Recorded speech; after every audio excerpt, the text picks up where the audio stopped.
Hello there, everyone. Ashnflash here, and I just got home from school, and I actually emailed. There was like this email that I received on Twitter, somebody telling me to reach out to, I think it was the FTC, about what's happening with YouTube in 2020, with them putting all these regulations on kids content creators or content creators making content directed for kids. And I just wrote, I guess I kind of just said like, hey, on behalf of the Lego community, like we're just kind of all curious, like we're really confused, some of us more than others, and freaking out a lot more, and just wanting some, I guess, clarity directly from them. And I got this generic response saying, oh, like, here's all the changes and blah blah blah. So no actual response.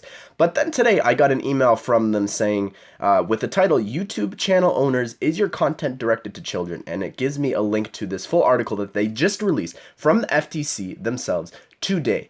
And I think that it just completely clarifies everything, and just without a shadow of a doubt, nothing is going to happen, I believe, to the Lego community. And I firmly believe that. And as we go through this, I think that you will too.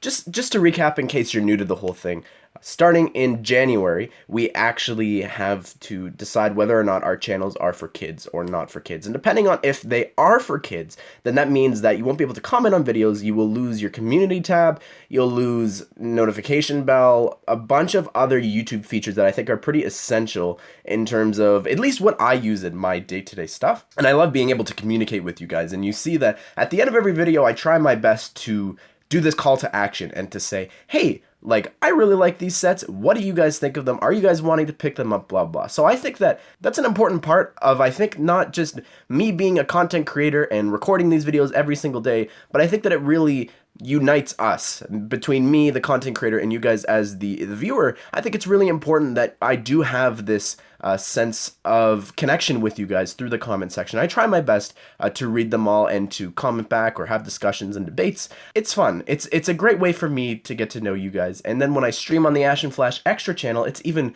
better to be like, oh my goodness, like you're the guy that's constantly commenting on my videos, and just getting to know you guys in a more even personal way, I guess, just hearing your voices and you guys actually getting to respond back to me. Anyways, I'm going on, but that I love about YouTube. It's not just about me making the content. It's about me connecting with all these people, and the numbers just keep growing, so I'm able to connect and get to know even more people. But I know you want to hear like what's going on here. So anyways, how can channel owners determine if their content is directed to children? They have these rules set out to consider with whether or not your content is child directed. Now I know you're going to get scared when I read them all out, but then there's going to be some silver lining at the end, I promise, okay? So number one, the subject matter. So, I guess technically speaking, Lego as a whole could be considered for kids. Of course, it is sold at the toy store, but the way that we are using it, we make it more of an adult thing. But the ages for this one says 10 and up. That's just a suggestion.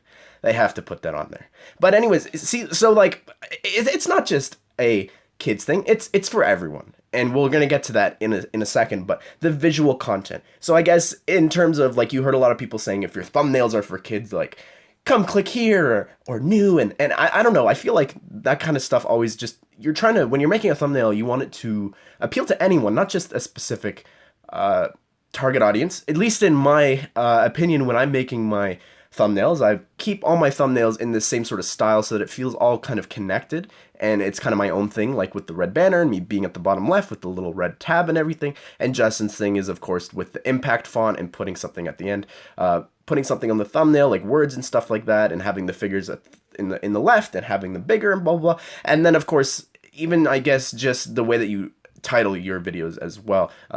Everyone has their own sort of way. Justin always ends his in an exclamation mark. Anyways, so just keeping in mind that. So I think that really visually, I'm just making stuff that will appeal to anyone. So not just for kids. The use of animated characters or child-oriented activities and incentives. So sure, Lego building, that can often be associated with kids, but like I said earlier, it can also be an adult thing.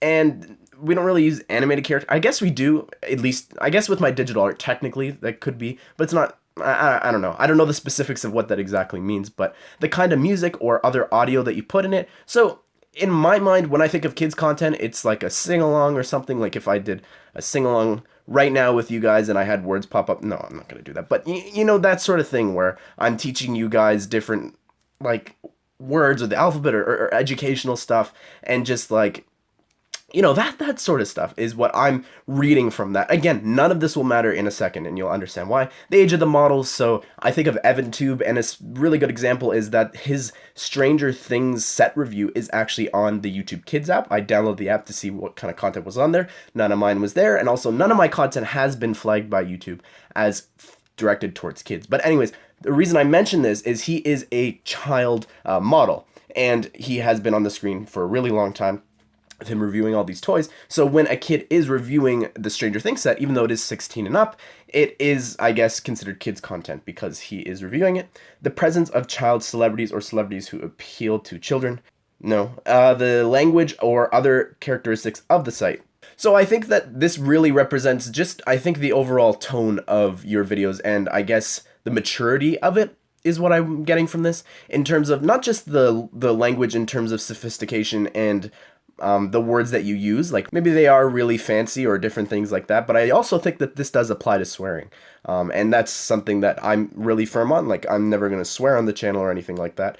So I guess technically speaking, and in terms of the characteristics of the site, you know, I think also the subject matter, again, tying it back to before, but, you know, I think of all the Lego stop animation people who reached out to me, and they were really confused about what these guidelines meant, and they were like, well, the content that I'm making might be Lego as my medium, so like what they're making their videos out of, but in terms of the content that they're making, like, it could be violent, they could swear and different things like that. So in terms of that, it all kind of relates into it not being for kids, or maybe it's directed towards everyone. I don't know.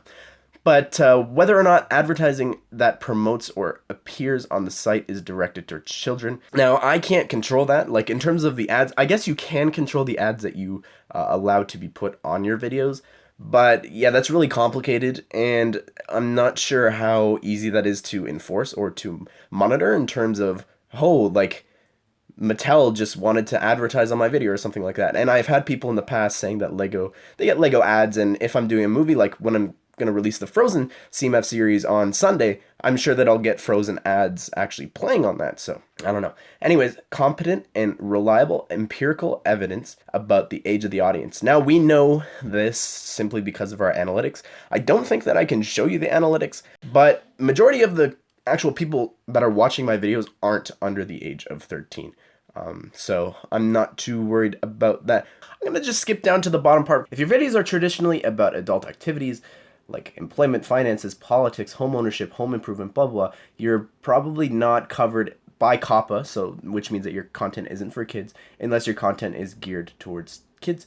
The same could be true for videos aimed to high school or college students. On the other hand, if your content includes traditional children's pastimes or activities, it may be child-directed.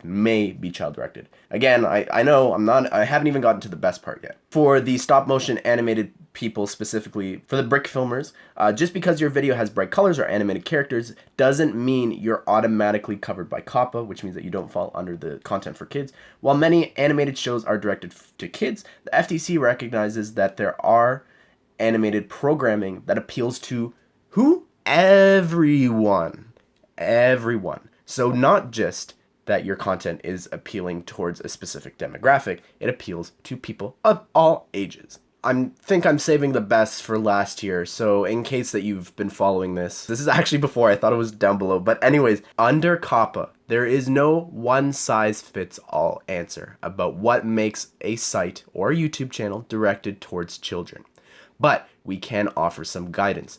To be clear, your content is not considered directed to children just because some children may see it. I'm going to say that again, okay?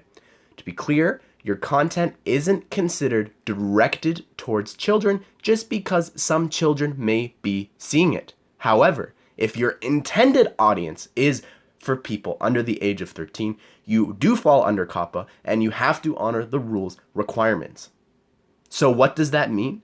Well, because my target audience, when I'm making my content, isn't for children, it's for everyone. As we read on later on, that the FTC requires that some animated shows might fit and be directed towards kids, but it also recognizes that it could appeal to who? What did we say again?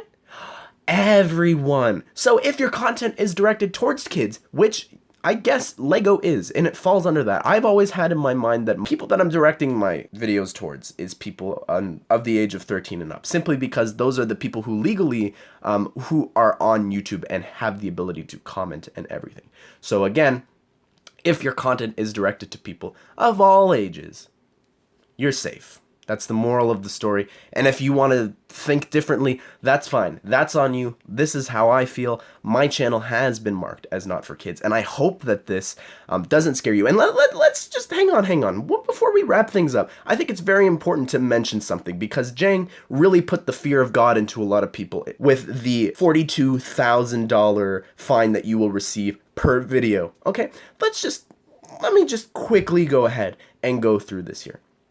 This new rule allows for civil penalties up to $42,530 per violation. But the FTC considers a number of factors in determining the appropriate amount, including a company's financial condition and the impact a penalty could have on its ability to stay in business. Who out here in the Lego community is making $42,000? I'm not sure. Is it big content creators? Who said that recently? I'm sorry, I'm getting really toxic here, but I hope that this puts to ease a lot of people's stress, because he was saying that people would be charged up to $42 million if you had 100 videos. People don't have that kind of money. So this it doesn't make any sense. Even YouTube and Google, when they had to pay the fee, do you know how much they paid? $170 million. So just think about that. It is up to $42,000 per violation. Even YouTube and Google was not charged that, because there's no way that the issue was with 4,047 videos. And that's just an approximation. I'll be doing some quick math there. Obviously there was a lot more, and obviously the fine was a lot less than $42,000. So everybody, just relax, okay? Because there's nothing to freak out about. And I hope that this video has helped you guys understand what's going on here. I will link the article, of course, down below, because it's important that everyone takes the time to read this.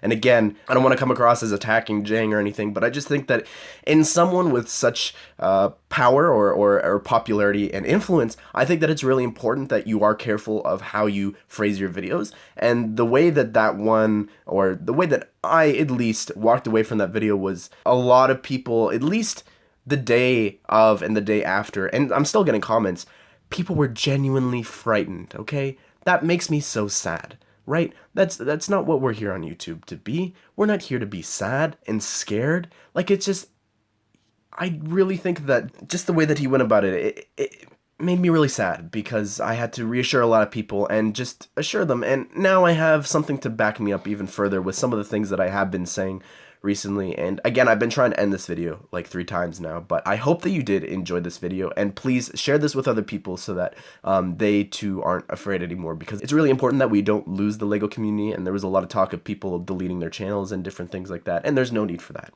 There is absolutely no need, especially right here from this document put out by the FTC themselves. But anyways, everyone, I hope that you did enjoy this, and I hope that it did enlighten you maybe, and I hope that you all have a great day. I'll see you all in the next one.